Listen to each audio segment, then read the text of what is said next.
l'assurance, tu as permis là. À 26 ans, Michel, jeune béninois déscolarisé, n'avait pas d'occupation jusqu'au jour où une bienfaitrice lui a proposé le métier de conducteur de club auto.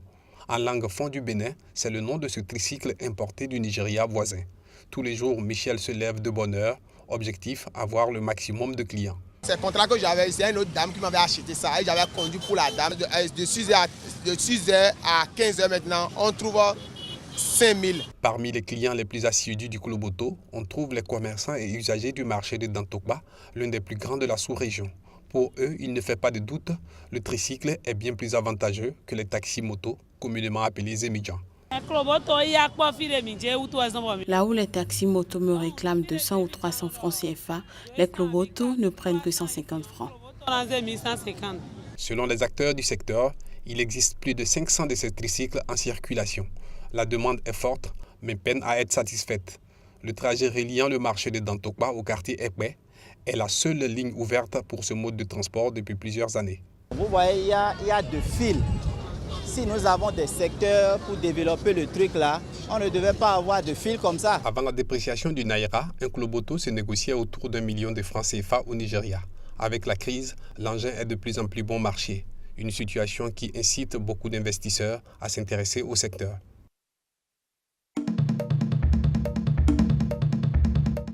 Très prisé dans le nord du Togo, notamment chez l'ethnie des Kabyé, le tchoukoutou, boisson locale préparée généralement à base du sorgho, est très populaire à Lomé ces dernières années. Préparée à base de sorgho, de maïs ou de mil, cette boisson à la portée de toutes les bourses fait la fierté des Togolais. Je prends régulièrement le tchoukoutou depuis quelque temps parce que c'est une boisson locale à la portée de toutes les bourses. Avec 100 ou 200 francs, je suis déjà satisfait. J'éprouve le même plaisir que la bière en bouteille qui coûte cher. Et j'oublie mes petits soucis. Souvent alcoolisé en raison de la longue fermentation durant sa préparation, le tchouk est fortement nutritif. La boisson est consommée pour les fêtes, mais aussi en complément des repas. Le processus de préparation du tchouk est long. Il faut 6 jours pour réaliser cette boisson locale, très prisée ces dernières années à Lomé.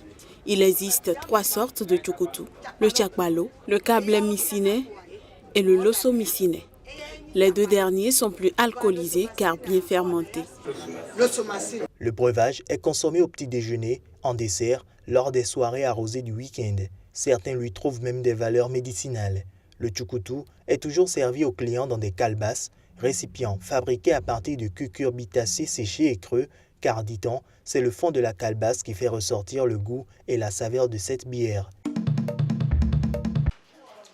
Le soleil se lève à peine au pied du massif de Morogoro en Tanzanie, mais Violette et Oprah se servent déjà de leur laboratoire pour diagnostiquer la tuberculose à partir des rats. Les animaux reniflent à longueur de journée les échantillons de crachat envoyés par 29 hôpitaux de la région et tentent de détecter les cas de tuberculose, une maladie qui tue chaque année plus d'1 million de personnes. Nous détectons en moyenne 40% de patients testés positifs de plus que les hôpitaux. Donc nous repérons plus de malades à temps. Je pense que nous avons déjà sauvé plus de 10 000 personnes. Le labo les avait testés négatifs, donc sans nous, ils auraient été renvoyés chez eux et ils auraient contaminé d'autres personnes. L'utilisation des rats pour dépister les cas de tuberculose n'est pas homologuée par l'Organisation mondiale de la santé, mais elle a fait ses preuves, assure l'ONG belge Apopo. Les résultats encourageants pour le dépistage de cette maladie donnent des idées aux responsables d'Apopo. Prochaine étape, la détection du cancer.